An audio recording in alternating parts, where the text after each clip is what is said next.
إن الحمد لله نحمده ونستعينه ونستغفره ونعوذ بالله من شرور أنفسنا ومن سيئات أعمالنا من يهده الله فلا مضل له ومن يضلل فلا هادي له وأشهد أن لا إله إلا الله وحده لا شريك له وأشهد أن محمدا عبده ورسوله أما بعد فإن خير الحديث كتاب الله وخير الهدي هدي محمد صلى الله عليه وسلم وشر الأمور محدثاتها وكل محدثة بدعة وكل بدعة ضلالة وكل ضلالة في النار۔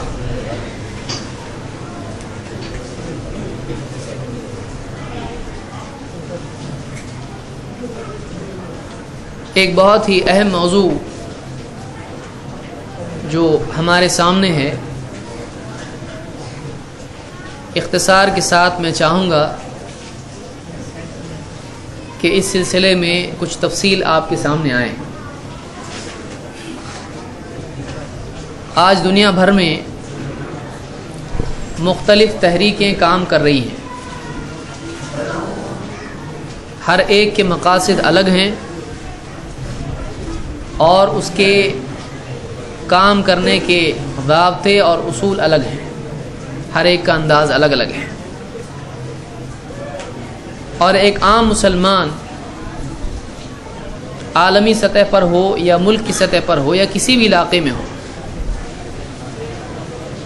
امت کی موجودہ حالت دیکھ کر پریشان بھی ہے اور حیران بھی ہے، خصوصاً وہ آدمی جس کے پاس دین کا علم نہ ہو،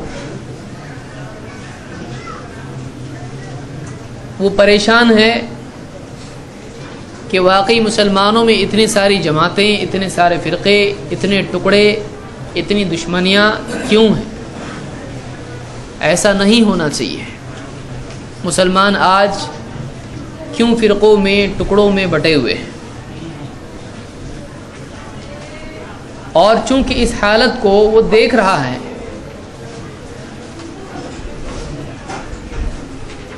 اور اس کو وہ ختم نہیں کر سکتا ہے،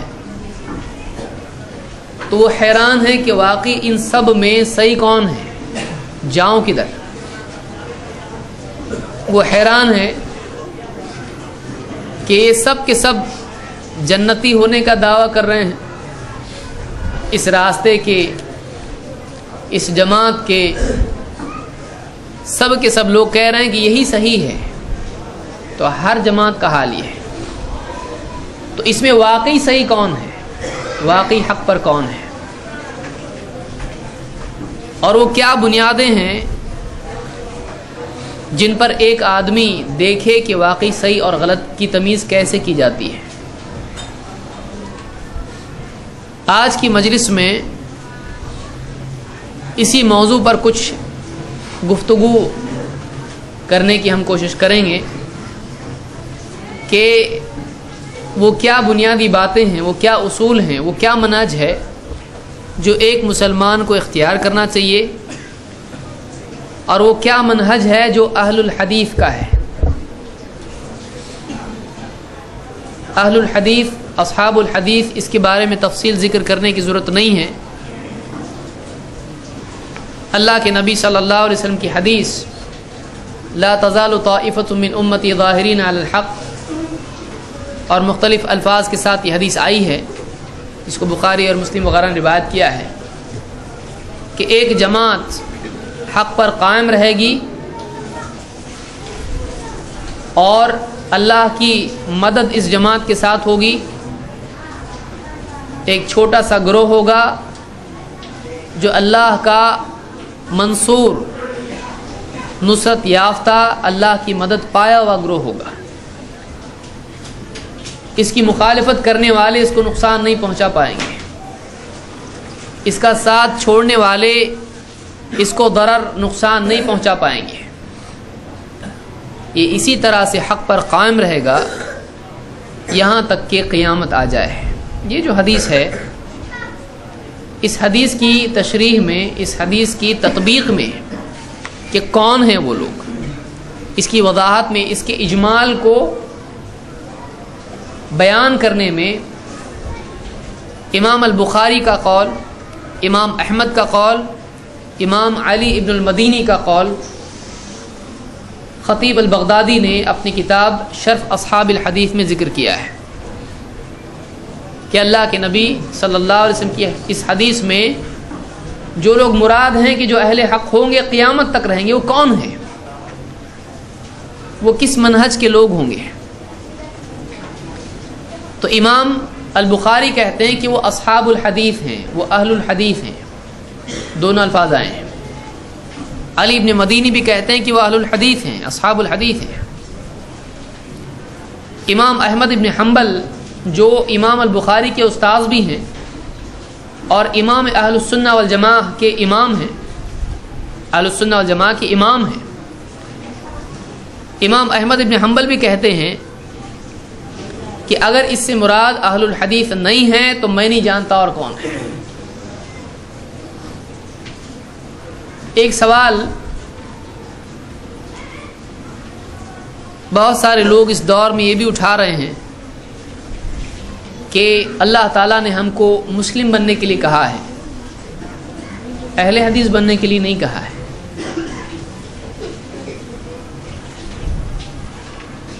تو یہ اہل حدیث اپنے آپ کو بولنا کیسے صحیح ہو سکتا ہے؟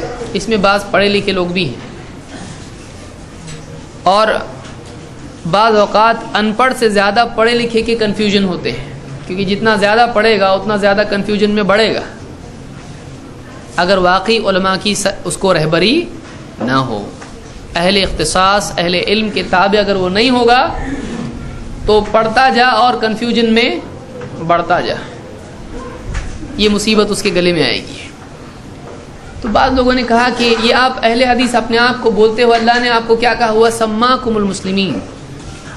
کسی انشاءاللہ مستقل گفتگو میں اس پر تفصیلی طور پر گفتگو کروں گا کہ واقعی اس آیت کا مطلب کیا ہے اور نام کیا کیا ہے مسلمانوں کے لیے۔ آج وہ وقت نہیں ہے چونکہ ہم کو منہج دیکھنا ہے، اس لیے نام کے بارے میں اتنی بحث ہم نہیں کریں گے، لیکن چونکہ اہل حدیث کا منہج تو جھگڑا شروع سے ہی شروع ہو جائے گا، منہج تو بعد میں آ رہا ہے، اہل حدیث پہلے آ رہا ہے، تو اختصاراً اس کی بھی کچھ وضاحت میں کرنا ضروری سمجھتا ہوں کہ بعض لوگ کہتے ہیں کہ اللہ نے ہم کو کہا کہ ہم مسلمان بنے، اہل حدیث بننے کے لیے اللہ نے نہیں کہا ہے۔ ان کی خدمت میں یہ جواب عرض ہے کہ اہل حدیث مسلمان کے مخالف نہیں ہوتا ہے۔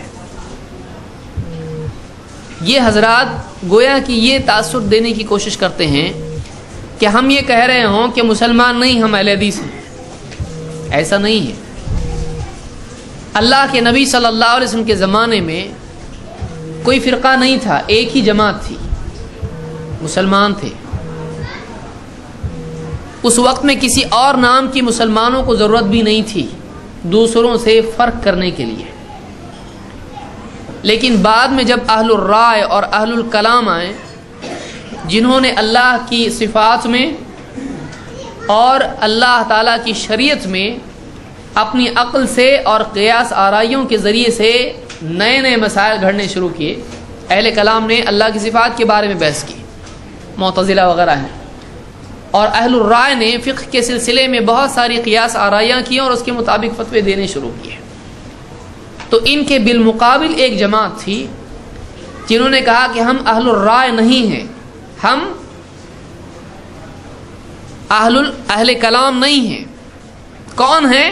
کہا کہ ہم اہل الحدیث ہیں، ہم بحث و جدال کی بنیاد پر عقیدہ نہیں لیتے ہیں، عقیدے میں باریک بال کی کھال نکال کے کچھ بھی عقل سے فیصلے نہیں کرتے ہیں، اور شریعت کے سلسلے میں ہم قیاس کی بنیاد پر فتوے نہیں دیتے ہیں، اجتہاد کرتے ہیں لیکن ہم اس کی حدود میں کرتے ہیں، ہم حدیث ہی سے دین لیتے ہیں، رائے سے نہیں۔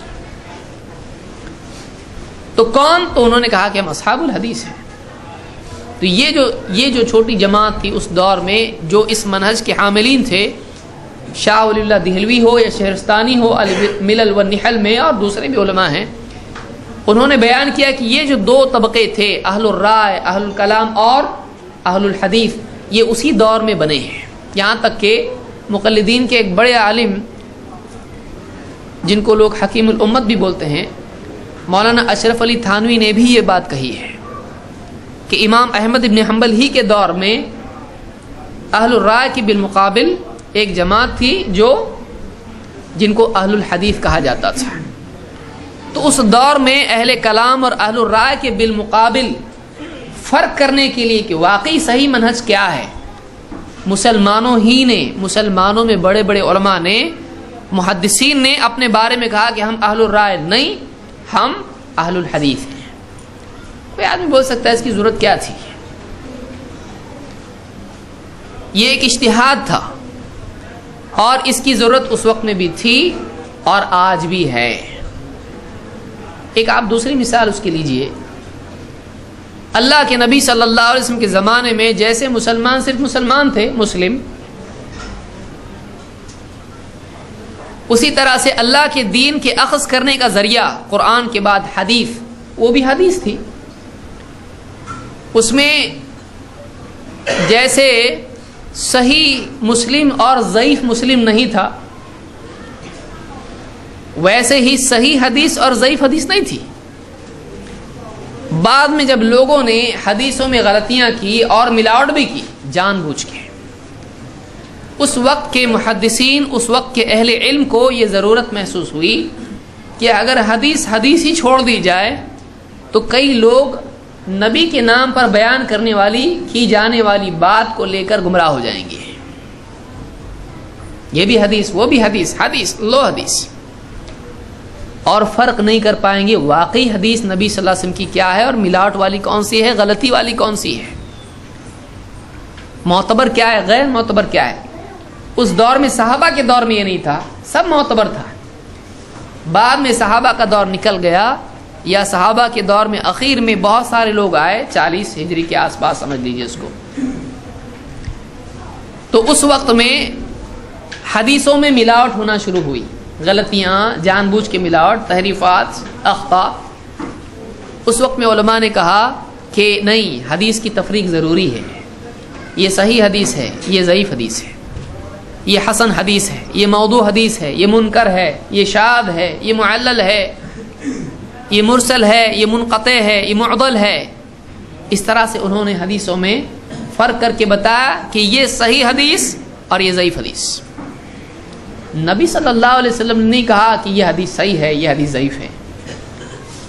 لیکن آج وہ لوگ جو اہل حدیث کہلانا پسند نہیں کرتے ہیں، وہ حدیث کو صحیح ضعیف بولنا ضروری سمجھتے ہیں، بلکہ بعض اوقات کنفیوژن میں آ کے وہ کہتے ہیں اگر اہل حدیث بولنا صحیح ہوگا تو اہل صحیح حدیث بولنا چاہیے. تو صحیح حدیث وہ بھی مانتے ہیں. ہمارا سوال یہ ہے کہ صحیح حدیث تو اللہ کے نبی صلی اللہ علیہ وسلم نے نہیں کہا، آپ نے تو حدیث ہی کہا ہے صرف، آپ اس کو صحیح حدیث کیوں کہتے ہو؟ تو اس کا جواب کیا ہوگا؟ ایسے لوگ یہ کہیں گے کہ نہیں، حدیث میں بہت کنفیوژن ہو گیا ہے، اب ایک آدمی فرق نہیں کر پائے گا، اس کو صرف حدیث بول دیں گے، جھوٹی حدیث بھی لے لے گا، وہ ضعیف حدیث بھی لے لے گا وہ. اس لیے اس کو لیبل لگانا ضروری ہے تاکہ ایک آدمی فرق کر سکے. ایک حدیث کو آپ کو لیبل لگانا ضروری ہو گیا کنفیوژن کی وجہ سے. دین کے سارے معاملات میں اہل حق سب کے سب مسلمان اور باطل سب کے سب مسلمان، پھر شیعہ بھی، معتزلی بھی، اور ہر قسم کے آل فال جتنے بھی گروہ ہیں، جتنے بھی اوٹ پٹانگ جماعتیں ہیں، سب کے سب ایک جھنڈا لے لیں، مسلم. اور آپ اپنے بچے کو کسی شہر میں پڑھنے کے لیے بھیج رہے ہوں، اپنی بچی کا رشتہ دیکھنے کے لیے کسی کو بات کر رہے ہو، آپ پوچھو گے آپ کون ہیں؟ مسلم. لے لو رشتہ، دیں گے آپ اور پوچھیں گے اور کھدائی کرو گے. آپ بورڈ نہیں دیکھو گے، آپ بورڈ کے نیچے کھدائی کرو گے.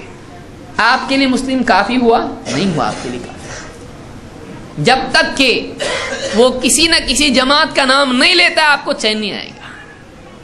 گھوم پھر کے آپ کو صرف مسلم کوئی بولے گا، آپ نہیں بولے گا. آپ بولو پہلے آپ کون سی جماعت کے ہو.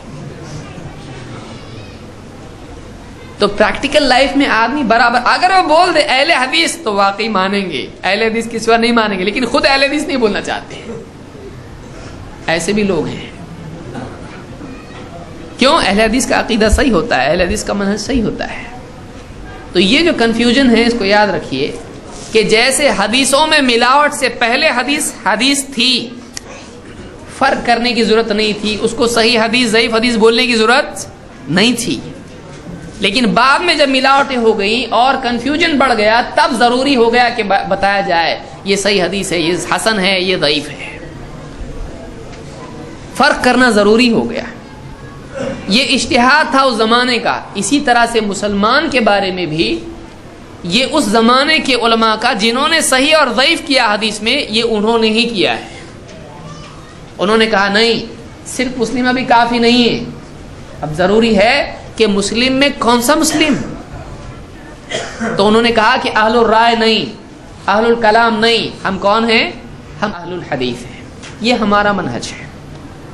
ہم دین لیتے ہیں اپنی عقل سے نہیں، لاجک سے نہیں، عقل سے نہیں، لاجک سے نہیں، خواہشات کی بنیاد پر نہیں، رائے اور قیاس کی بنیاد پر نہیں۔ ہمارا دین لینے کا مصدر، مأخذ، سورس اگر ہمارا کوئی ہے تو وہ کیا ہے؟ حدیث ہے۔ تو ان کو کیا کہا جانے لگا؟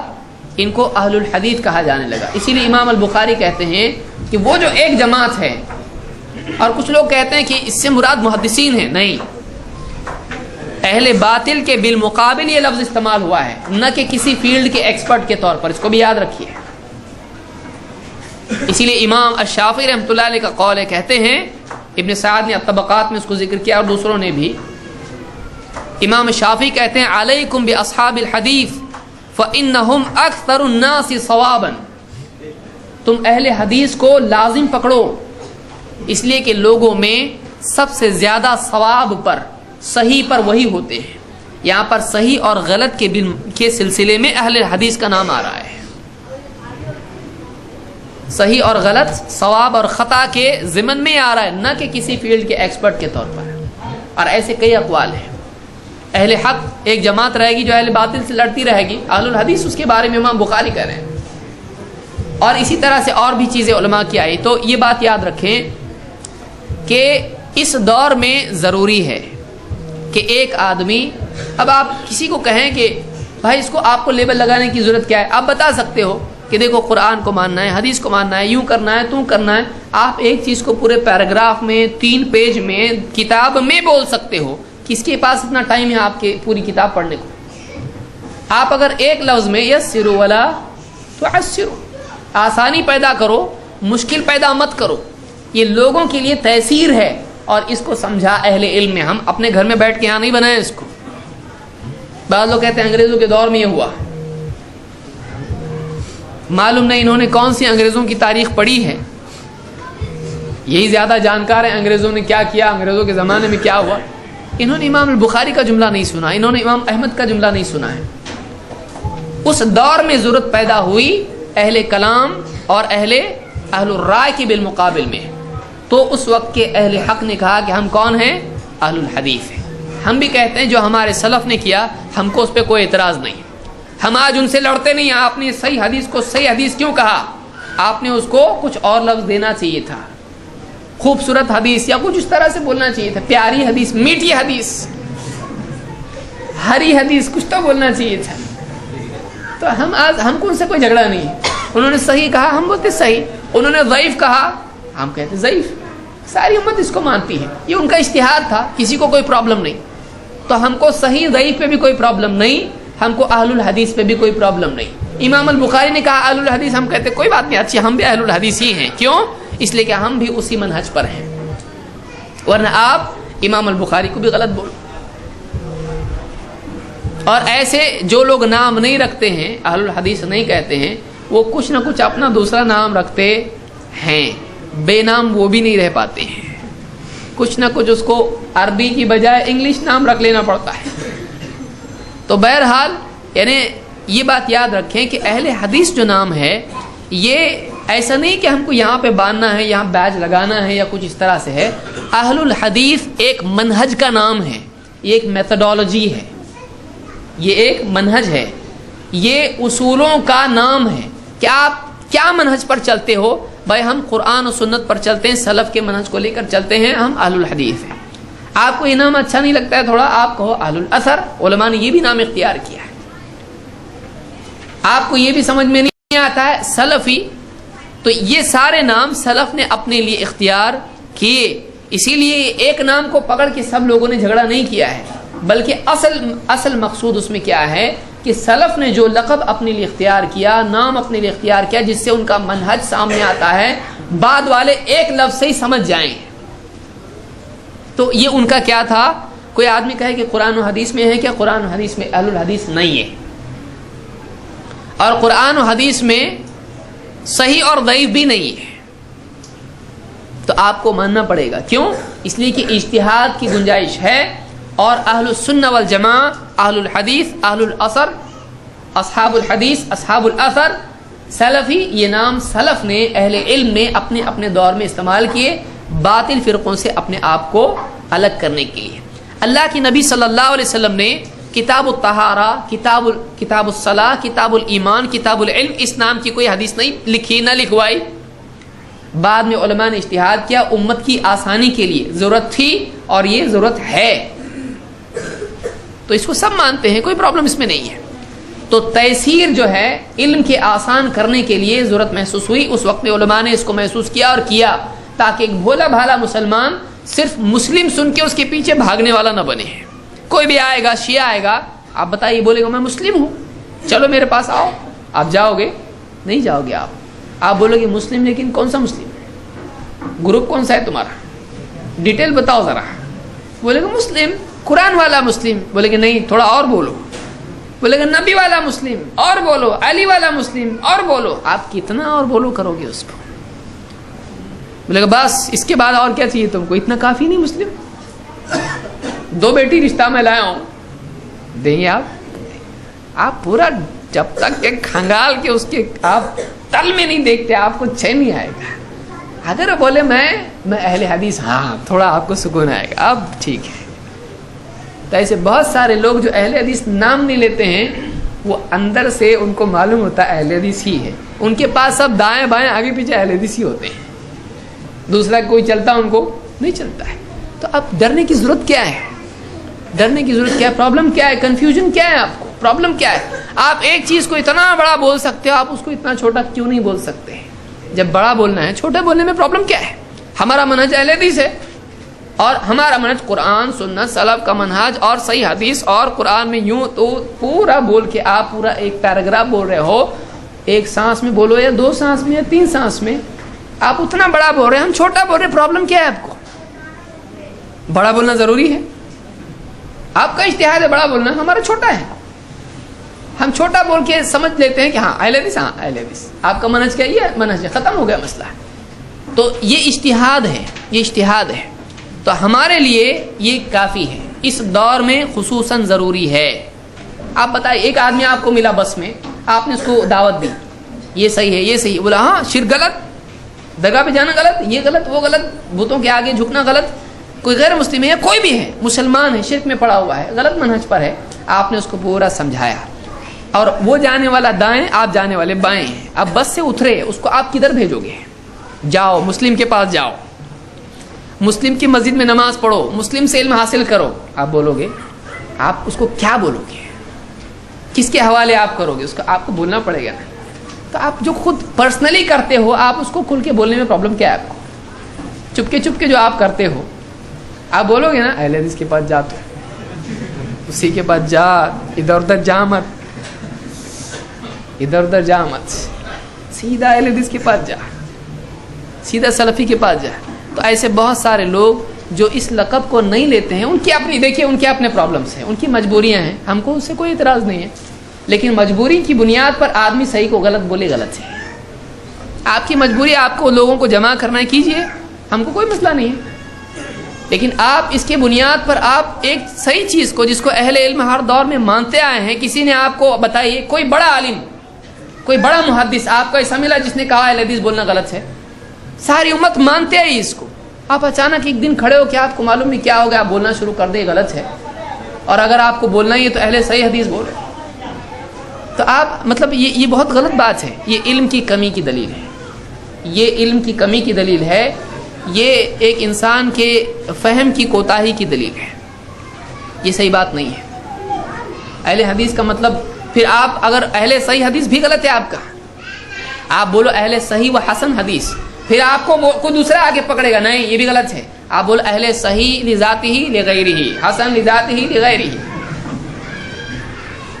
متواتر بھی احاد بھی، احاد میں مشہور غریب اور سب عزیز سب، اور اس میں ایسا ویسا سب، آپ یعنی یہ طریقہ نہیں ہوتا ہے، یہ علمی مزاج نہیں ہے۔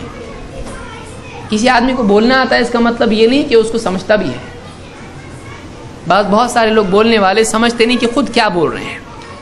ادنا درجہ علم کا یہ ہے کہ ایک آدمی کو کم سے کم یہ سمجھے کہ میں کیا بول رہا ہوں، اس کو اتنا تو معلوم ہونا چاہیے۔ تو اس دور کی یہ وبا ہے، اور اس میں پھنس کے بہت سارے مسلمان گمراہ ہو سکتے ہیں۔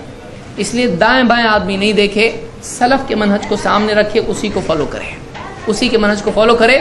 ایسے افراد بعض اوقات اہل حدیث سے دور بھاگتے ہیں لیکن یہود و نصارہ کی سنتیں اختیار کر لیتے ہیں۔ اللہ تعالیٰ سمجھ عطا فرمائے، اللہ ہدایت دے۔ ہمارے ہی بھائی ہیں اور ان کے لیے دل میں دکھ بھی ہوتا ہے غلطیوں پر، لیکن ایک آدمی اگر غلطی کی اصلاح کے لیے تیار نہ ہو اور اپنے آپ کو ہی صحیح سمجھنے لگے تو ایسے آدمی کو کون بچا سکتا ہے؟ ایک آدمی کو تیرنے نہیں آ رہا، چلا رہا بچاؤ، پھر کوئی بچانے جا رہا ہے اس کو تو بول رہا قریب مت آؤ، آپ بتائیے کیا کر سکتے ہیں اس کو؟ تو ایسے آدمی کو اس کے حال پہ چھوڑ دیا جائے گا۔ اللہ تعالیٰ سمجھ عطا فرمائے۔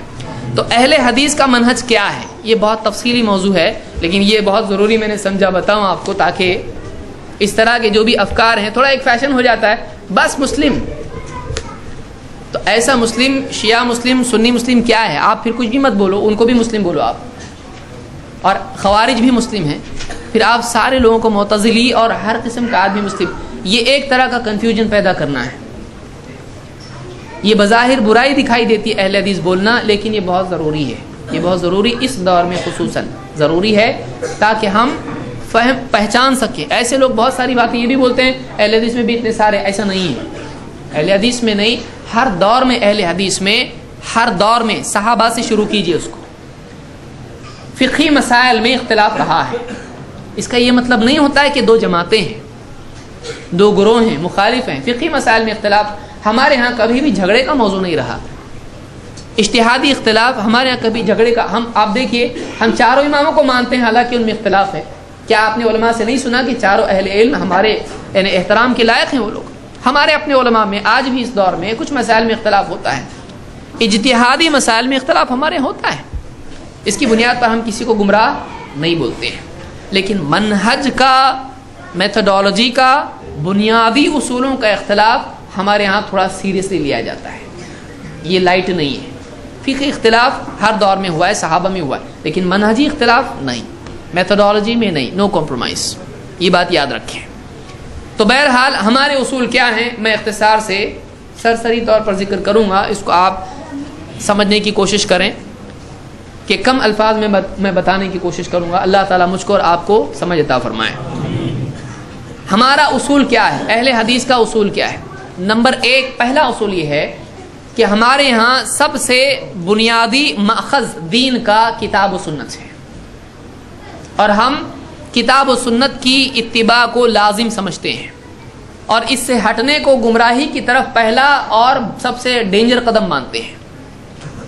ہم دین لیتے ہیں کتاب و سنت سے، اور ہم اپنی زندگی میں عقیدہ، عبادات، حلال و حرام کی تقسیم، معاشرتی آداب، اخلاقیات اور زندگی کے سارے معاملات، چاہے گھر کے اندر کے ہوں، باہر کے ہوں، بازار کے ہوں، مسجد کے ہوں، سیاسی ہوں، جو بھی ہوں، زندگی کے تمام معاملات، چاہے تزکیہ نفس ہو، ہر چیز میں ہم یہ مانتے ہیں کہ کتاب و سنت کی رہبری ہمارے لیے کافی ہے۔ ہمارے لیے بہترین اسوہ اللہ کے نبی صلی اللہ علیہ وسلم ہے۔ آپ کا قول و عمل ہمارے لیے مشعل ہے، آپ کے اقوال ہمارے لیے زندگی میں صحیح زندگی گزارنے کے لیے بہترین رہبری ہے، اور آپ کا عمل ہمارے لیے چراغ کی طرح ہے چلنے کے لیے راستے پر، صراط مستقیم پر۔ اللہ تعالیٰ قرآن کریم میں فرماتا ہے قل ان کنتم تحبون اللہ فاتبعونی یحببکم اللہ، اے نبی آپ کہیے اگر تم اللہ سے محبت کرتے ہو تو میری اتباع کرو، اللہ بھی تم سے محبت کرے گا۔ وَيَغْفِرْ لَكُمْ ذُنُوبَكُمْ وَاللَّهُ غَفُورٌ رَحِيمٌ، اور اللہ تعالیٰ تمہارے گناہوں کی مغفرت بھی کرے گا۔ اور اللہ تو ہے ہی مغفرت کرنے والا، بڑا رحم فرمانے والا ہے۔ قل اطیعوا اللہ والرسول، اے نبی آپ کہیے اللہ کی فرما برداری کرو، اس کے رسول کی فرما برداری کرو۔ فَإِن تَوَلَّوْا فَإِنَّ اللَّهَ لَا يُحِبُّ الْكَافِرِينَ، اور اگر یہ فرما برداری سے انکار کر کے منہ موڑ لیتے ہیں، پیٹ پھیر کے نکل جاتے ہیں، قبول نہیں کرتے ہیں اس بات کو، تو آپ یہ بھی بتا دو فَإِنَّ اللَّهَ لَا يُحِبُّ الْكَافِرِينَ، اللہ کافروں سے انکار کرنے والوں سے محبت نہیں کرتا ہے۔ پہلی آیت میں اللہ نے بتایا کس سے محبت کرتا ہے، دوسری آیت میں اللہ نے بتایا کس سے محبت نہیں کرتا ہے۔ تو اللہ اور اس کے رسول کی فرما برداری دینداری کی ابتدا ہے، بلکہ اس کے بغیر دینداری کا تصور ہی نہیں ہے، بلکہ اس کے بغیر ایک انسان کی نجات کا کوئی راستہ نہیں ہے۔ اور اللہ اور اس کے رسول کی فرما برداری میں اگر عملی نمونہ ہے تو وہ خود سب سے بہتر نمونہ رسول اللہ صلی اللہ علیہ وسلم کا ہے۔ آپ کے اقوال کی تفسیر آپ کا عمل ہے، اللہ کی کتاب کی عملی تفسیر آپ کی سنت ہے، آپ کی زندگی ہے۔ تو ہم دین کے تمام معاملات میں، چاہے وہ عقائد ہوں یا اعمال ہوں، کتاب و سنت کو اپنے لیے بیسک ٹیکسٹ بک مانتے ہیں، اسی سے ہم سارا دین لیتے ہیں۔ اور اللہ کے نبی صلی اللہ علیہ وسلم کی عملی زندگی ہمارے لیے اللہ کی رضا کا، اللہ کے تقرب کا سب سے بہترین ذریعہ ہے کہ ہم اس کی اتباع کریں۔ یہ ہمارا پہلا اصول ہے۔ اس سے منہ پھیرنا کفر اور نفاق کا دروازہ کھولتا ہے۔ یا تو وہ ایمان کے نہ ہونے کی دلیل ہے، یا تو وہ ایمان میں شک ہونے کی دلیل ہے۔ رسول کو رسول سمجھ رہا ہے اور رسول کی نہیں مانتا ہے، اللہ کو رب مانتا ہے اور اللہ کی نہیں مانتا ہے، تو یہ کیسا ایمان ہے؟ اللہ تعالیٰ نے فرمایا وَإِذَا قِيلَ لَهُمْ تَعَالَوْا إِلَى مَا أَنزَلَ اللَّهُ وَإِلَى الرَّسُولِ، جب ان سے کہا جاتا ہے، منافقین سے کہا جاتا ہے، لوگوں سے کہا جاتا ہے کہ آؤ اس چیز کی طرف جو اللہ نے نازل کیا، جو رسول کی طرف آؤ، رسول کی طرف آؤ۔ رَأَيْتَ الْمُنَافِقِينَ يَصُدُّونَ عَنْكَ صُدُودًا، تو منافقین کو دیکھے گا کہ وہ تجھ سے کترا کے نکل جاتے ہیں۔ اے نبی آپ منافقین کو اپنے سے کترا کے نکل جانے والا پاؤ گے، وہ نہیں آئیں گے۔ کتاب و سنت کی طرف بلانے کے باوجود، کتاب و سنت کی طرف بلانے کے باوجود جو لوگ نہیں آتے ہیں، تو ان کو اپنے ایمان کا خود جائزہ لینا چاہیے۔ ایک صاحب بولنے لگے اللہ کے نبی صلی اللہ علیہ وسلم نے ایمان کی دعوت دی، قرآن و سنت کی دعوت دی کدھر ہے؟ آپ صلی اللہ علیہ وسلم کیا دعوت دی؟ ایمان کی دعوت دی، اللہ سے ہونے کی دعوت دی۔ تو ایسے بہت سارے لوگ کنفیوز کرتے ہیں۔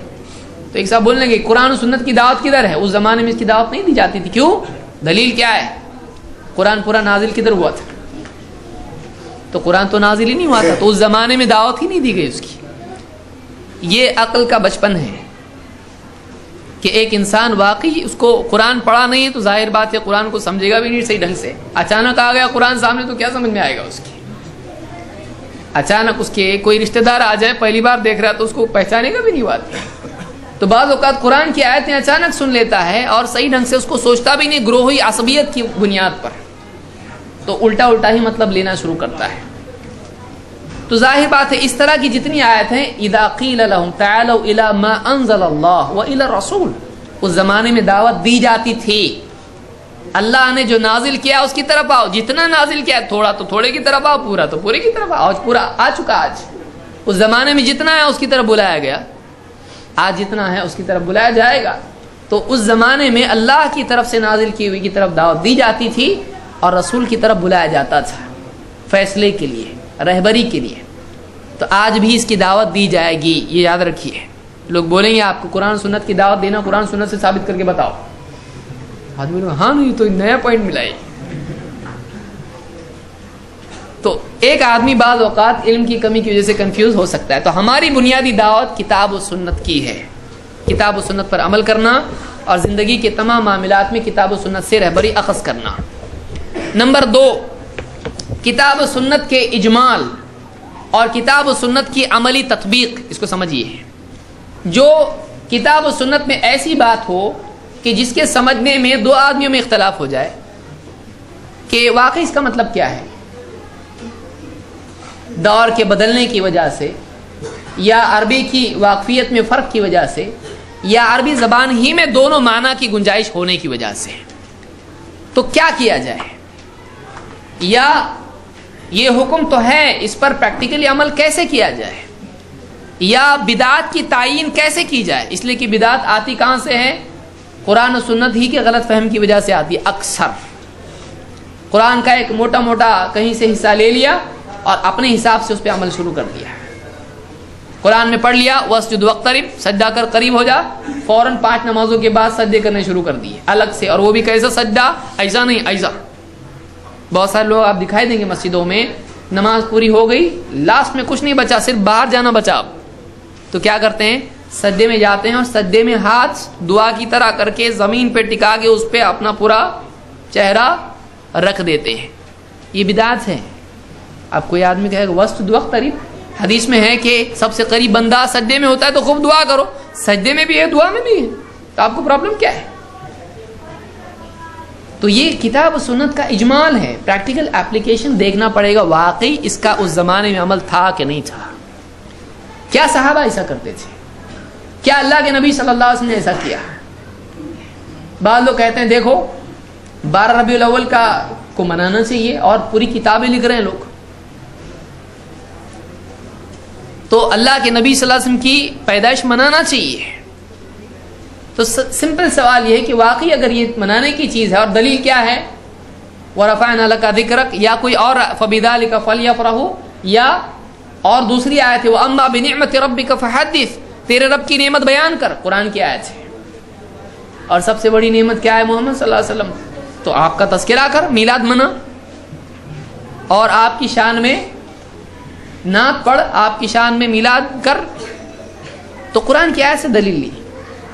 یا حق ہو صوفی کر رہے ہیں، اللہ اللہ کر رہے ہیں، حدیث اس کے لیے ہے، کہیں نہ کہیں سے اس کے لیے دلیل لا رہے ہیں جو کلیئر نہیں ہوتی ہے، تو ہم اس کے بارے میں صحیح طور سے کہتے ہیں کہ دیکھو یہ بات کلیئر نہیں ہے، اس کے بارے میں دیکھنا چاہیے کہ اس کے بارے میں اگر اختلاف ہوتا ہے تو صحابہ نے اس پر کیسے عمل کیا۔ کیا 12 ربیع الاول کا جلوس صحابہ نکالتے تھے؟ نہیں۔ کیا وہ مناتے تھے برتھ ڈے اللہ کے نبی صلی اللہ علیہ وسلم کا؟ نہیں۔ کیا وہ اس طرح سے سجدے میں دعا کرتے تھے؟ نہیں۔ کیا وہ نبی صلی اللہ علیہ وسلم کی قبر پر جا کر دعا کرتے تھے مسائل کے حل کے لیے؟ نہیں۔ کیا وہ قبر کی مٹی آپ صلی اللہ علیہ وسلم کی لے کے لگاتے تھے ایسا بھسم؟ نہیں۔ گلے کو چلو پیشانی کو دوسرے لگاتے، ہم لوگ گلے کو لگائیں گے، جگہ بدل گیا، عمل وہی ہے۔ کیا وہ ایسا کرتے تھے؟ تو ایسی کئی چیزیں ہیں، صحابہ کی عملی زندگی دیکھنے سے سمجھ میں آ جاتا ہے کہ واقعی یہ قرآن کی آیت ہے، یہ حدیث ہے، اگر واقعی اس کا یہ مطلب ہے تو وَلَوْ كَانَ خَيْرًا لَسَبَقُونَ إِلَيْهِ۔ ابن کثیر نے بہت اچھا جملہ کہا ہے قرآن خوانی کے سلسلے میں، تفسیر ابن کثیر میں سورہ نجم کی آیات کے ضمن میں وَأَن لَيْسَ لِلْإِنسَانِ إِلَّا مَا سَعَىٰ کے ضمن میں آپ دیکھیے، کہتے ہیں اگر واقعی یہ وَلَوْ كَانَ خَيْرًا لَسَبَقُونَ إِلَيْهِ، اگر یہ خیر ہوتا صحابہ ہم پہ سبقت لے جاتے، ہم سے پہلے وہ کرتے اس کو۔ عرس منانا، اللہ کے نبی صلی اللہ علیہ وسلم کی قبر کا عرس کرتے صحابہ؟ کیے نہیں کیے کبھی۔ تو اس طرح کی کئی بدعات کی جڑ کٹ جاتی ہے۔ کب؟ جب ہم دیکھتے ہیں کہ مطلقات کی تقیید کے لیے جو ایسی چیزیں ہیں کہ جو کلیئر نہیں لگتی ہیں، اس میں دونوں پاسبلٹیز ہے، دو آدمی میں جھگڑا ہو گیا، یہ میننگ ہے، وہ بول رہا ہے یہ میننگ ہے، ہم دیکھیں گے صحابہ نے اس پر کیسے عمل کیا ہے۔ تو ہمارا دوسرا اہم اصول یہ ہے کہ ہم قرآن و سنت کے فہم کے لیے سلف خصوصاً صحابہ کی طرف رجوع کرتے ہیں۔ صحابہ ہمارے لیے پیمانہ ہے، اور قرآن میں اللہ نے کہا والسابقون الاولون من المہاجرین والانصار والذین اتبعوهم بإحسان رضی اللہ عنہم ورضوا عنہ۔ وہ پہلے سبقت لے جانے والے مہاجرین میں سے اور انصار میں سے، اور وہ بھی جنہوں نے ان کی بہترین طور پر اخلاص کے ساتھ کمال درجے میں ان کی اتباع کی، اللہ ان سے راضی ہو گئے، وہ اللہ سے راضی۔ معلوم ہے کہ صحابہ کی اتباع کرنا اللہ کی رضا کا سبب ہے۔ تو قرآن و سنت کی تطبیق میں پریکٹیکل اپلیکیشن کرنا کیسا ہے، اس کو کرنا کہ نہیں کرنا؟ صحابہ کو دیکھیں گے تو بہت ساری ایسی چیزیں جو مبہم ہیں، کلیئر نہیں ہیں، کلیئر ہو جاتی ہیں کہ کرنا کہ نہیں کرنا۔ کرنا تو کیسا کرنا ہے؟ تو یہ ہمارا دوسرا اصول ہے کہ کتاب و سنت کے فہم کے لیے ہم رجوع کدھر کریں گے؟ صحابہ کی طرف۔ جیسے ایک مشہور حدیث ہے، اللہ کے نبی صلی اللہ علیہ وسلم نے فرمایا میری امت 73 فرقوں میں بٹ جائے گی، سب جہنم میں جائیں گے سوائے ایک کے، صحابہ نے پوچھا وہ کون سا فرقہ ہوگا, وہ کون سی جماعت ہوگی؟ آپ نے فرمایا ما انا علیہ واصحابی, جس پر میں ہوں اور میرے صحابہ ہیں. آپ نے یہ نہیں کہا قرآن و حدیث, اگرچہ قرآن و حدیث اپنی جگہ صحیح ہے لیکن پھر اس میں اجمال باقی ہے. اس لیے کہ جتنے گمراہ فرقے ہوئے ہیں انہوں نے اپنی عقل سے قرآن کا کچھ نہ کچھ مطلب لیا ہے. اس کی عملی تطبیق کے لیے اگر سلف کی طرف رجوع کرتے تو مسئلہ حل ہو جاتا ہے. بہت سارے لوگ عقیدے میں اپنی طرف سے بولنے والے, انہوں نے کہا سلف کا طریقہ اسلم ہے اور بعد والوں کا خلف کا اعلم ہے. علماء نے رد کیا, علماء نے کہا سلف کا طریقہ اسلم بھی ہے اور اعلم بھی ہے, سلامتی والا بھی ہے اور زیادہ علم والا ہے. یہ نہیں کہ وہ لوگ سلامتی والے تھے, احتیاط کی وجہ سے بہت ساری باتوں پہ گفتگو انہوں نے نہیں کی, سلامتی کی وجہ سے, بچنے کی وجہ سے, اور بعد والے بہت نالجبل لوگ تھے, انہوں نے زیادہ بحثیں اس پہ کی. سلف کا طریقہ اسلم بھی ہے اعلم بھی ہے. بہت سارے لوگوں نے قرآن میں پڑھا وَنَحْنُ أَقْرَبُ إِلَيْهِ مِنْ حَبْلِ الْوَرِيدِ, ہم حبل الورید سے بھی زیادہ قریب ہیں. اور انہوں نے کہا کہ وَهُوَ مَعَكُمْ أَيْنَمَا كُنْتُمْ, تم جہاں کہیں ہو اللہ تمہارے ساتھ ہے. ان کا دیکھو دلیل مل رہی, اس سے اللہ ہر جگہ ہے. آپ کیا مطلب لیں گے؟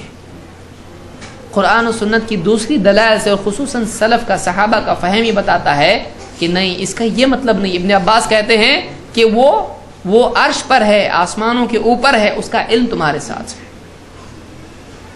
امام احمد کا یہ قول ہے اور بڑے بڑے علماء کا یہ قول ہے کہ وہ تمہارے ساتھ ہے سے مراد اس کا علم تمہارے ساتھ ہے. ابن کثیر نے, ابن عطیہ نے, ابن تیمیہ نے اجماع نقل کیا اس کے اوپر, یہی معنی مراد ہے. کیونکہ معیت لازمی طور پر جسمیت کے اعتبار سے نہیں ہوتی ہے کہ ساتھ ہونا فزیکلی پرسنلی. معیت عربی زبان کے اعتبار سے کسی کے دوسرے معنی میں بھی ساتھ ہونے کے لیے استعمال ہوتی ہے. والذین معه اشداء علی الکفار ان اللہ مع الصابرین. کئی اب اس میں لمبی ہماری گفتگو ہو جائے گی. سلف کا فہم لینا ضروری ہے دین کے معاملات میں, سلف کا فہم ضروری ہے. تو دوسری بات یہ. تیسری بات, اہل حدیث کا منہج یہ ہے کہ اقوال رجال پر نصوص کو ترجیح دیتے ہیں. کیا مطلب ہے؟ بڑے بڑے علماء ہیں, اپنی جگہ سر آنکھوں پہ ہیں, لیکن دلیل ان سے زیادہ بڑی ہے. دلیل کی میزان میں لوگوں کے فتووں کو تولا جائے گا, فتووں کی میزان میں دلیلوں کو تولا نہیں جائے گا. ٹھیک ہے کتاب و سنت تو ایسا ہے لیکن فلاں صاحب کا فتویٰ ایسا ہے اس لیے یہ ماننا ہے, نہیں. اگر کسی کی بات اللہ اور اس کے رسول کی بات سے ٹکراتی ہے تو ہم اب مانیں کس کی؟ اب مانیں کس کی؟ ایک طبقہ ہے جو کہتا ہے کہ دیکھو قرآن و سنت اپنی جگہ, اس کی تلاوت پر ثواب ملے گا, لیکن عمل کیا کرنا ہے؟ امام کی بات پر کرنا ہے. کیوں؟ ہم سے زیادہ وہ جانتے ہیں. بلکہ حد یہاں تک آ گئی کہ اصول بنا ڈالے اس طرح سے کہ اگر ہمارے مسلک میں کوئی بات ہو کتاب و سنت سے معارض ہو تو اس آیت کو یا اس حدیث کو مؤول یا منسوخ مانا جائے گا, اس کا کچھ اور مطلب سمجھا جائے گا. جو ہمارا مطلب وہ صحیح ہے, اس کا مطلب وہ نہیں ہوگا جو ہمارے سے ٹکرا رہا ہے, چاہے کتنا بھی صحیح مطلب اس کا نکلتا ہو. یہی ماننا پڑے گا ہمارا مطلب صحیح ہے, اس سے جو مطلب دکھائی دے رہا وہ کچھ اور ہے, تو اس کا مطلب بدل دو, اس کی تعویل کی جائے گی. یا پھر کم سے کم کیا کیا جائے گا, اس کو منسوخ مانا جائے گا. ہے بات صحیح لیکن یہ منسوخ ہو گئی. اس لیے آج کتنے لوگ رفع الدین وغیرہ کو منسوخ مانتے ہیں, کوئی دلیل منسوخ ہونے کی نہیں. یہاں تک کہ خود حنفی علماء نے کہا, عبدالحی لکھنوی وغیرہ نے, کہ منسوخ ہونے کی کوئی دلیل نہیں اس کی. لیکن چونکہ عمل میں ہمارے نہیں ہے, اتنے بڑے امام کیسا عمل نہیں کریں گے؟ نہیں کریں اس کا مطلب منسوخ ہے. الٹا لاجک اکثر ٹریجک ہوتا ہے. حدیثوں کو, آیتوں کو, اس کی تحریف, اس کی تعویل اور اس کو اپنی طرف سے فتوے دے دینا کہ یہ منسوخ ہے. تو ہمارا یہ طریقہ نہیں ہے. شخصیت پرستی دین میں تحریف پیدا کرتی ہے. بہت سارے لوگوں نے دین میں اپنی طرف سے تحریفات کی, اس کی بنیاد کیا ہے؟ شخصیت پرستی. اتنا بڑا عالم کیسے غلط ہو سکتا ہے؟ اتنا بڑا عالم غلط نہیں ہو سکتا ہے. یہ جو مفروضہ ہے, یہ جو ازامپشن ہے, جس کو ایلوژن بھی آپ بول سکتے ہو, یہ غلط فہمی ہے. یہ ایسا فکر ہے جو اس کی بنیاد نہیں ہے. اس کی بنیاد پر لوگوں نے کیا کر دیا؟ قرآن و سنت کو پس پشت ڈال دیا ہے۔ تو ہم یہ کہتے ہیں کہ ہم اقوال رجال کو، کسی بھی عالم، بڑا سے بڑا عالم ہے، اس کی بات کو کتاب و سنت کے آگے نہیں کر سکتے ہیں۔ اللہ نے منع کیا ہے، یا ایھا الذین آمنوا لا تقدموا بین یدی اللہ ورسولہ واتقوا اللہ ان اللہ سمیع علیم۔ سورہ الحجرات میں اللہ نے کہا، اے ایمان والو، اللہ اس کے رسول سے آگے مت بڑھاؤ، نہ اپنی بات کو نہ کسی اور کی بات کو۔ اللہ اس کے رسول کی بات سے آگے کسی کو مت بڑھاؤ۔ اللہ سے ڈرو، اللہ سے ڈرو۔ کیا کر رہے ہو؟ اللہ سے ڈرو۔ اپنی رائے کو یا کسی اور کی رائے کو، اپنی بات کو یا کسی اور کی بات کو اللہ اور اس کے رسول کی بات سے آگے مت بڑھاؤ، ڈرو اللہ سے۔ یہ ڈرنے کی چیز ہے۔ کیوں؟ ان اللہ سمیع علیم، اللہ سن رہا ہے تم کیا بول رہے ہو، اللہ جانتا ہے تم کیا بول رہے ہو، تمہاری نیتوں کو بھی جانتا ہے، تمہارے اقوال کو سنتا ہے، کیا کر رہے ہو تم۔ تو ہمارا اصول یہ نہیں ہے کہ کسی عالم کی بات کو یا کسی کی بھی پیر کی بات کو، پیر بول دے کوئی بات نہیں، عورت بھی بیعت کر سکتی، ملا ہاتھ، hello how do you do, ملا ہے ہاتھ اس سے، پاؤں دھو کے پیر ہے، پیر کے پاؤں پڑ رہے ہیں، بے پردہ عورتیں آ سکتی، ارے باپ کی طرح آؤ، کوئی بات نہیں ہے، باپ بہت مہنگا پڑتا ہے۔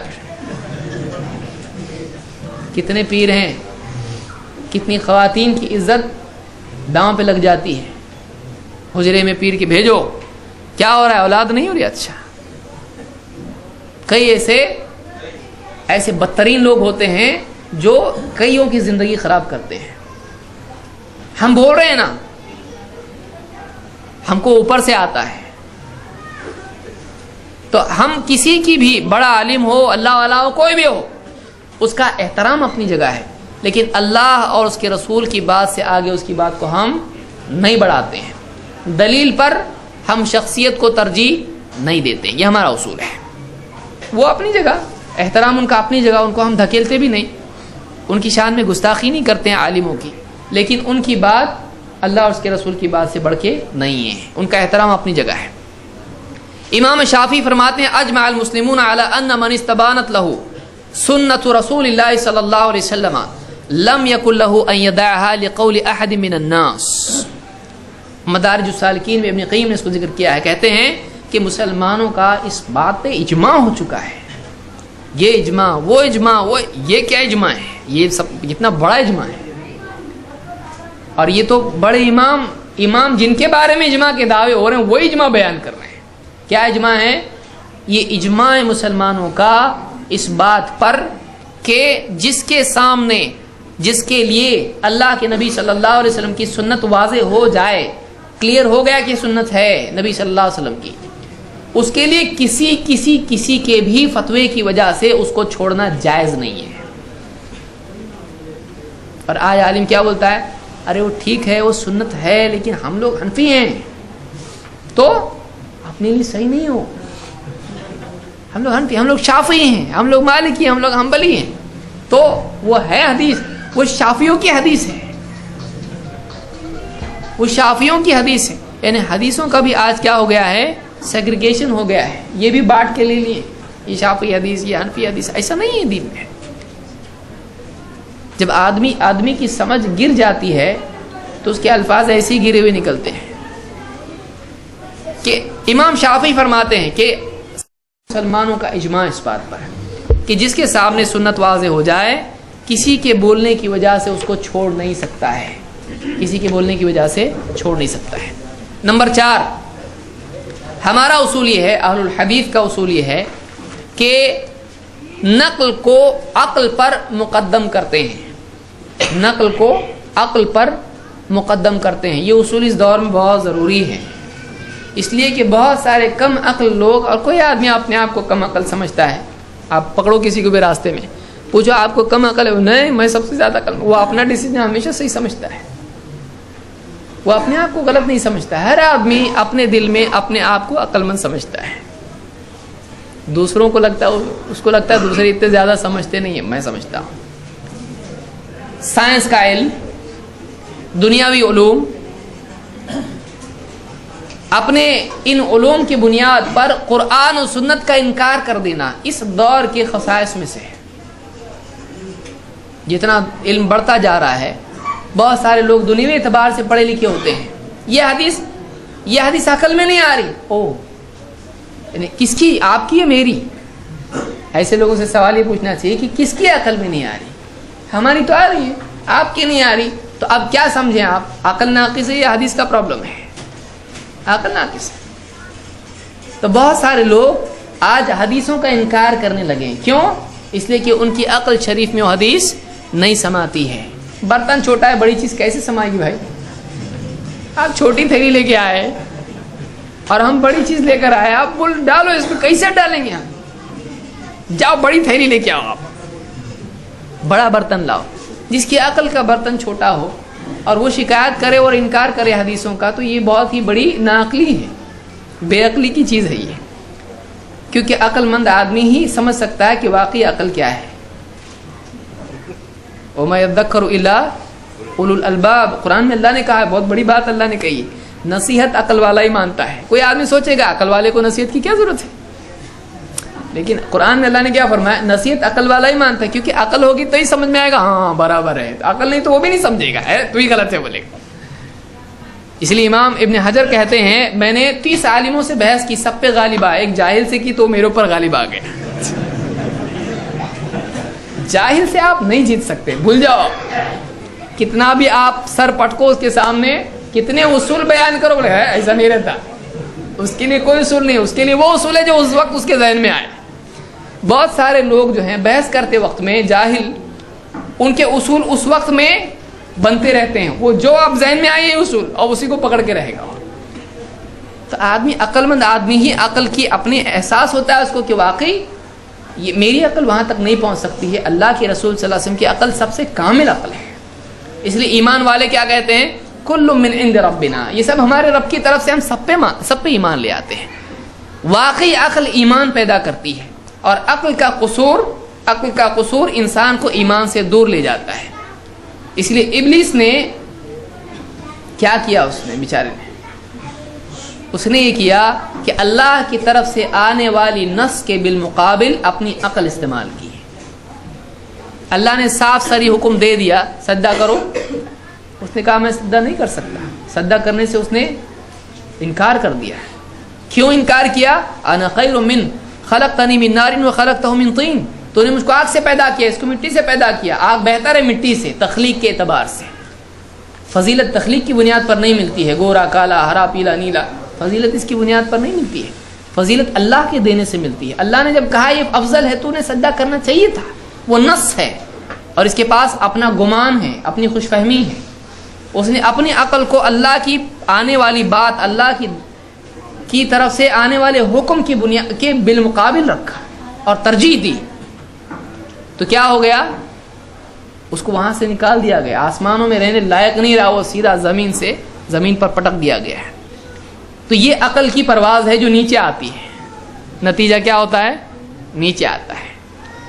کب عقل استعمال کرنا غلط نہیں ہے، لیکن قرآن و سنت کے بالمقابل عقل استعمال کرنا غلط ہے، کیونکہ ہم ساری چیزیں نہیں جانتے ہیں۔ جو آدمی سب جانتا ہے وہ بول سکتا ہے ٹھیک ہے، سب ہم نہیں جانتے ہیں، کچھ چیزیں ہم کو نہیں معلوم ہیں۔ اپنی زندگی میں آپ دیکھ لیں، کتنے فیصلے 4 دن کے بعد ہی بولتے کاش کہ میں ایسا نہیں کرتا۔ ارے تو عقل مند نہیں تھا 4 دن پہلے؟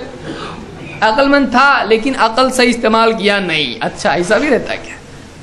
کیونکہ عقل ہونے کے باوجود آدمی عقل استعمال نہیں کرنے کی وجہ سے نقصان اٹھاتا ہے۔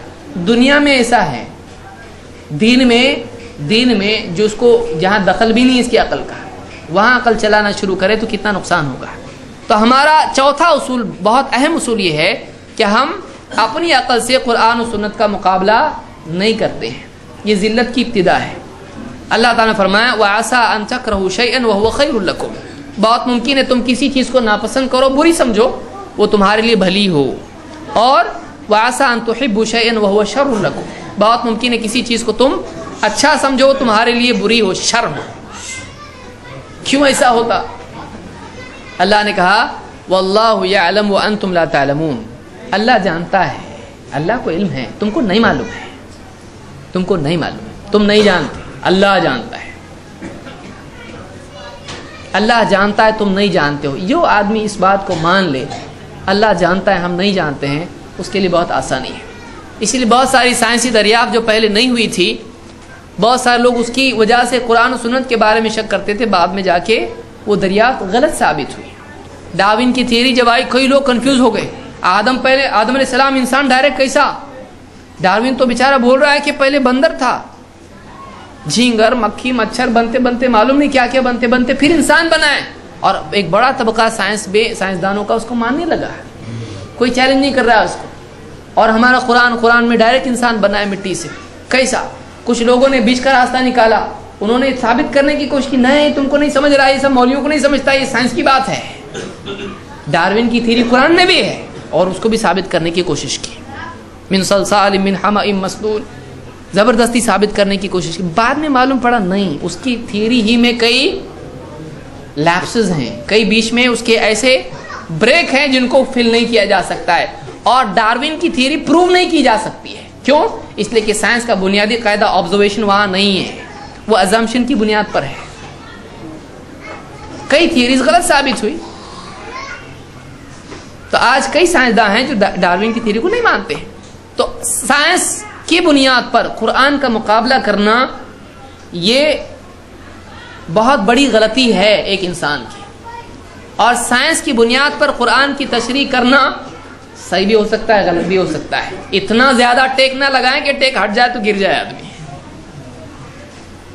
ہم بولتے ہیں پاسبل ہی ہو سکتا ہے کیونکہ ہم کو ایسا سمجھ میں آ رہا ہے، کل کو غلط بھی ہو سکتا ہے.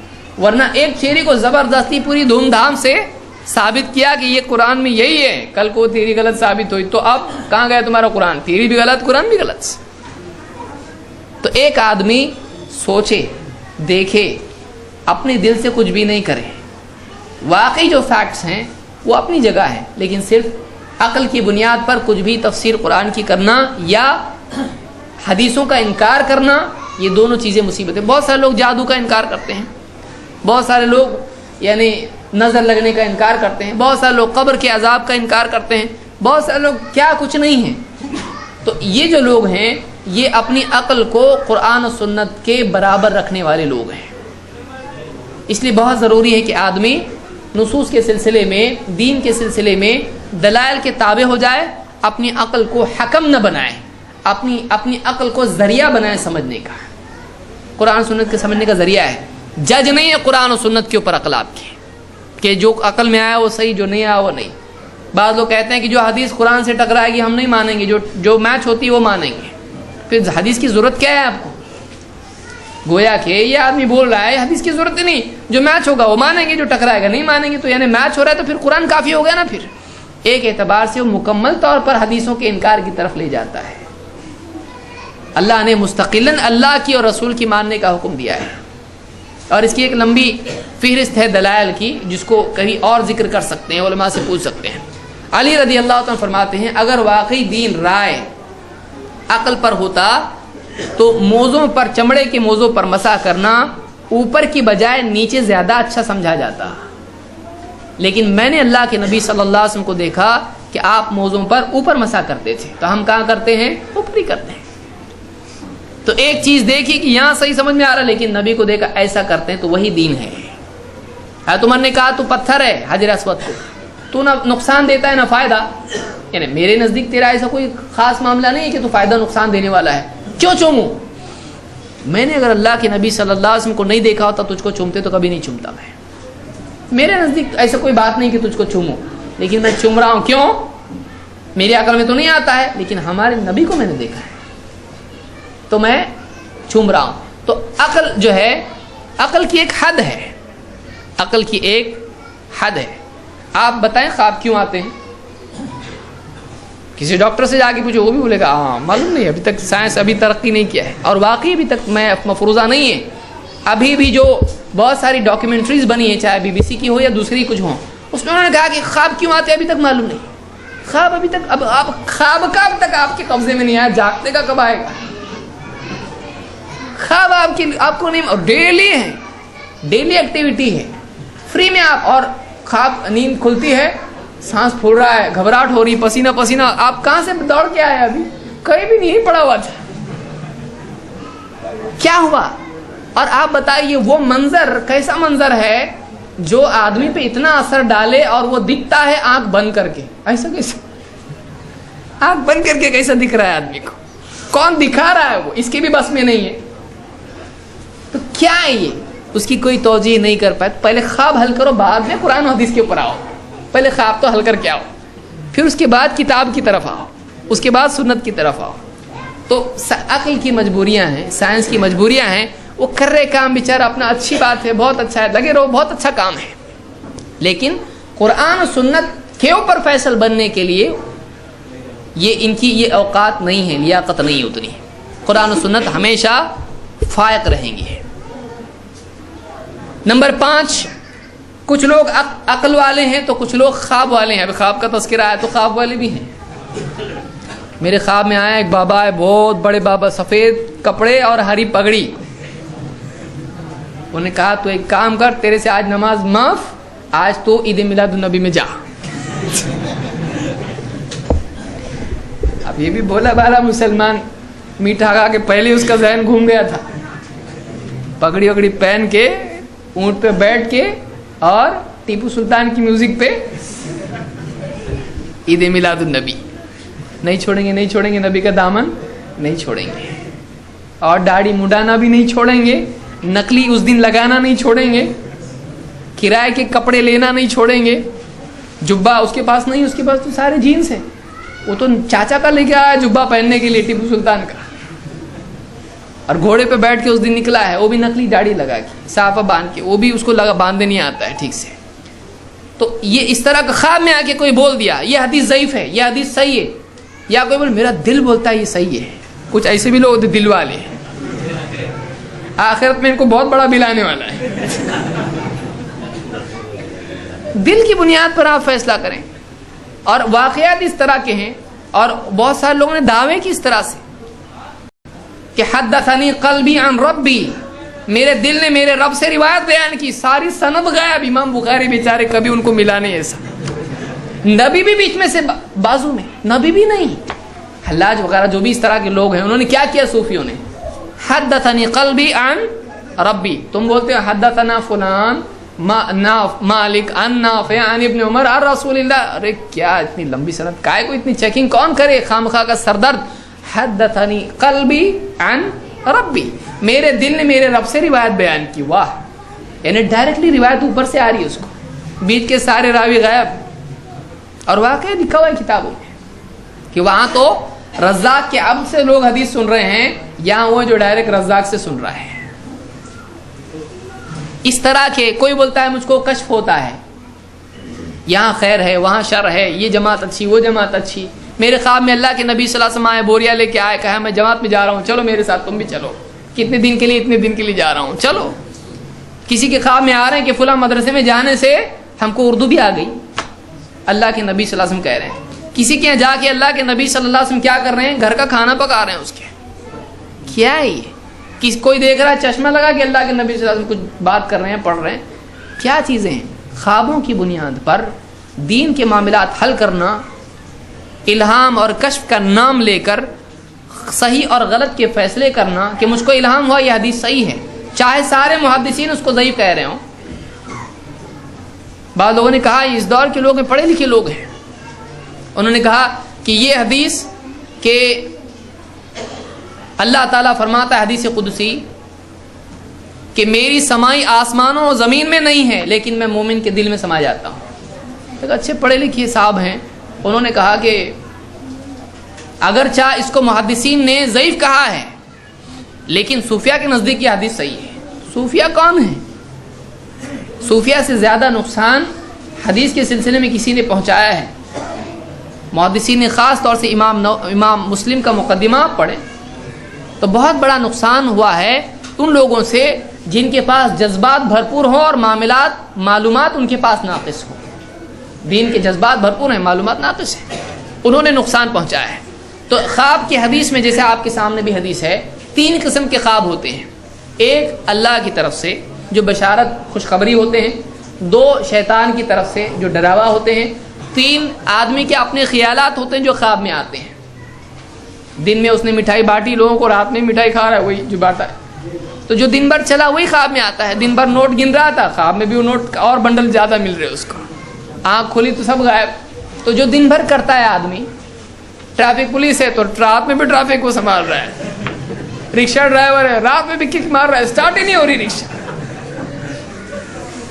کئی لوگوں کو ایسا ہوتا ہے دنیا میں, جو لوگ کسی سے ڈرتے ہیں رات میں وہی ان کے پیچھے بھاگ رہا ہوتا ہے, یہ چلا رہا ہوتا ہے, آواز ہی نہیں نکل رہی.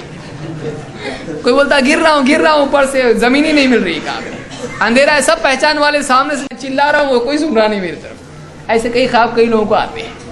تو جو دن میں جو ڈر ہوتا ہے آدمی کے دل میں بھی ہوتا ہے, دن میں بھی ہوتا ہے, تو جاگتے میں جو اس کے سامنے آتا ہے خواب میں بھی وہی واپس پیچھے اس کے پڑ جاتا ہے.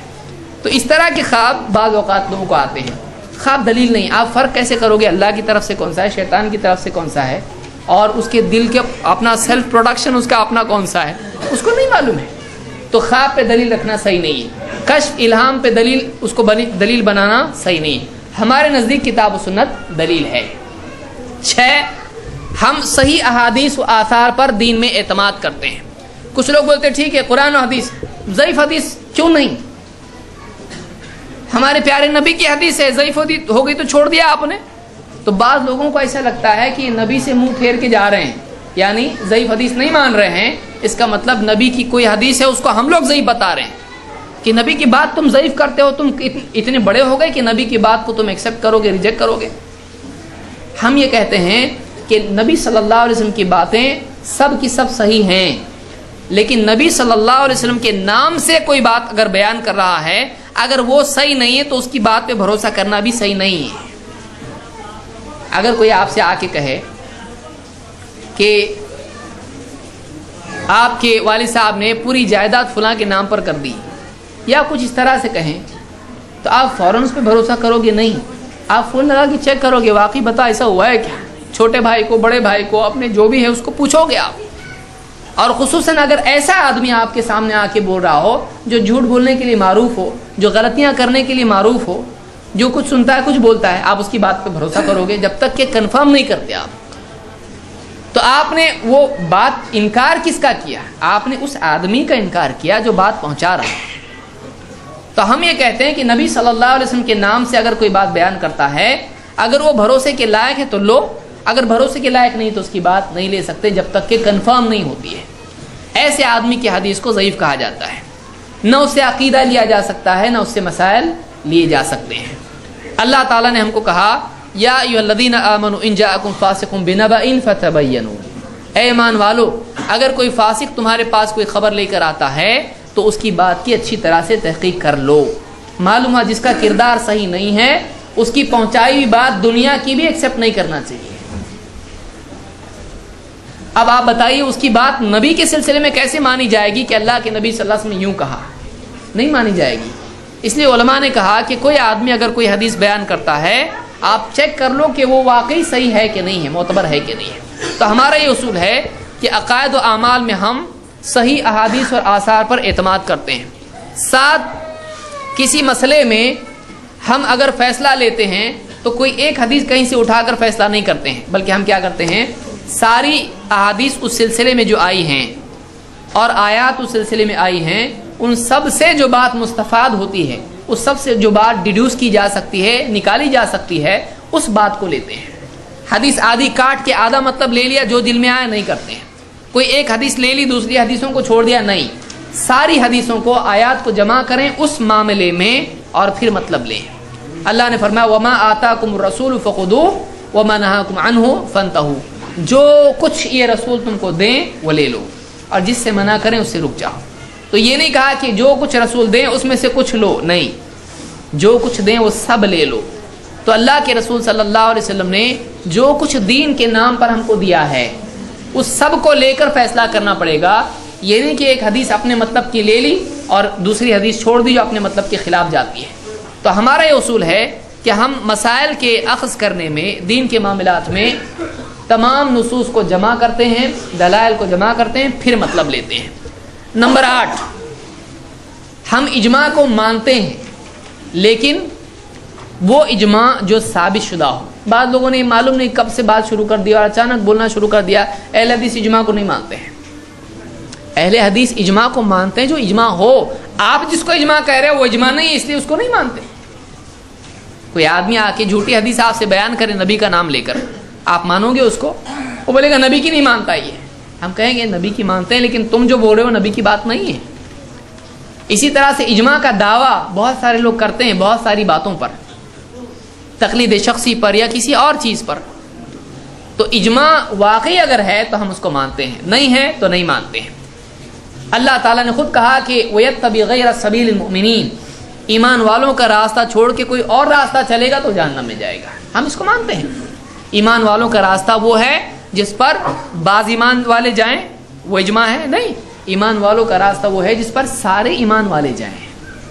تو جو سارے ایمان والوں کا راستہ ہے اس کو ہم مانتے ہیں. اسی طرح سے اللہ کے نبی صلی اللہ علیہ وسلم نے فرمایا کہ اللہ میری امت کو گمراہی پر جمع نہیں کرے گا. یہ اجماع کی دلیل ہے، ہم مانتے ہیں. لیکن اجماع کو بھی کتاب و سنت کی دلیل کی بنیاد پر مانتے ہیں. امام احمد کہتے ہیں کہ کوئی آدمی اجماع کا دعویٰ کرتا ہے تو وہ جھوٹا ہے، اس لیے کہ اس کو کیا معلوم، ہو سکتا ہے علماء نے اختلاف کیا ہو. تو بہت سارے اجماع کے دعوے غلط ہوتے ہیں. حقیقت میں دیکھا جائے تو علماء اس میں اختلاف علماء کا اس میں ہوتا ہے. نمبر 9، کتاب و سنت کی عدم موجودگی میں ہم اجتہاد کو اور قیاس کو مانتے ہیں. یعنی ایسے مسائل جو باللفظ کتاب و سنت میں نہ ہو، ان مسائل کی طرح جو واقعی اس زمانے میں تھے، بعد کے دور میں نئے مسائل اگر آتے ہیں تو قرآن و سنت میں غور کر کے نئے مسائل کے لیے حل نکالنا جائز ہے، بلکہ ضروری ہے. اس کو ہم مانتے ہیں. جیسے تمباکو حلال ہے حرام ہے، فتویٰ دینا پڑے گا، تمباکو اس زمانے میں نہیں تھی. یا بینک کا سودی قرض ہے، جائز ہے ناجائز، اس بارے میں فتویٰ دینا پڑے گا، اس زمانے میں ایسا نہیں تھا. یا براؤن شوگر وغیرہ کے بارے میں ہے، یا اور بہت ساری چیزیں ہیں. ملٹی لیول مارکیٹنگ ہے، کیا فتویٰ ہے؟ اس زمانے میں ملٹی لیول مارکیٹنگ تھی؟ نہیں تھی. تو ایسے کئی مسائل ہیں جو اس زمانے میں نہیں تھے، بعد کے دور میں بلڈ ڈونیشن ہے یا کڈنی ٹرانسپلانٹ ہے یا اور کچھ بھی مسائل ہیں. ایسے کئی مسائل کے بارے میں بعد میں تحقیق کی ضرورت ہے. نئے مسائل کے لیے کتاب و سنت میں حل موجود ہے، لیکن غور کر کے نکالنا پڑے گا. تو ہم اس کو مانتے ہیں. لیکن ہم یہ بھی مانتے ہیں کہ کتاب و سنت کے بالمقابل کسی مفتی کا، عالم کا اجتہاد نہیں چلے گا. کتاب و سنت سے ٹکراتا ہے اگر کسی کا اجتہاد تو اس کو ہم نہیں مانتے ہیں. کسی کے اجتہاد کی غلطی کو ہم دین نہیں بناتے ہیں. عمر رضی اللہ تعالیٰ نے کہا کہ سنت وہ ہے جس کو اللہ اور اس کے رسول نے سنت قرار دیا ہے. کسی کی رائے کی غلطی کو، کسی کے اجتہاد کی خطا کو تم امت کے لیے سنت نہ بناؤ. لا تجعلوا خطأ الرأی سنۃ للامہ. کسی کی رائے کی غلطی کو تم امت کے لیے سنت مت بناؤ کہ سب کو اس پر زبردستی چلانے لگاؤ. تو یہ بھی ہم مانتے ہیں کہ اجتہاد کرنا چاہیے نئے مسائل کے لیے، لیکن منصوص جو مسائل قرآن و سنت میں صاف آ چکے ہیں ان میں اجتہاد کی گنجائش نہیں ہے. جو نہیں ہے صاف طور سے ان میں گنجائش ہے. نمبر 10، ہم علماء کو مانتے ہیں. بہت سارے لوگ کہتے ہیں کہ اہل حدیث علماء کو نہیں مانتے، ان میں ہر ایک آدمی مفتی مجتہد ہوتا ہے. ایسا نہیں ہے، بلکہ اہل حدیث کے مدارس ہیں، اہل حدیث کے علماء ہوتے ہیں. اہل حدیث عوام علماء سے پوچھتی رہتی ہے، رہبری لیتی رہتی ہے. لیکن ہم علماء کو نبی کی طرح نہیں مانتے ہیں کہ ان کی بات پتھر کی لکیر ہے کہ اس کے خلاف نہیں جا سکتے ہیں. بلکہ ہم یہ مانتے ہیں کہ عالم غلطی کر سکتا ہے، انجانے میں اس سے بھول ہو سکتی ہے. اس کی اگر وہ بات جو اس نے کہی ہے کتاب و سنت سے ٹکراتی ہو تو اس کو ہم نہیں مانیں گے، عالم کا احترام کریں گے، لیکن اس کی وہ بات چھوڑ دیں گے. عالم کی وہی بات ہم مانتے ہیں جو کتاب و سنت کے مطابق ہے. اور ہم کسی ایک ہی عالم کو پکڑ کے نہیں چلتے ہیں کہ باقی کسی کی نہیں مانیں گے، اسی کی مانیں گے. یہ ہم نہیں مانتے ہیں. ہم سارے علماء کی تحقیق سے استفادہ کرتے ہیں اور وہ بات چھوڑ دیتے ہیں جو کتاب و سنت سے ٹکراتی ہو. تو یہ ہمارے اصول ہیں اور تفصیل سے اس کو مزید ذکر کیا جا سکتا ہے، لیکن ہمارے پاس اتنا وقت ابھی نہیں ہے. یہ اہل حدیث کے بنیادی اصولوں میں سے کچھ اصول ہیں. اس کے علاوہ عقائد کی ایک لمبی لسٹ ہے جو اہل حدیث کے خصوصی عقائد ہیں جو عام طور سے بہت سارے لوگ نہیں مانتے ہیں، جو کتاب و سنت پر مبنی ہیں، جو سلف کے تعامل سے ہمارے سامنے ہیں.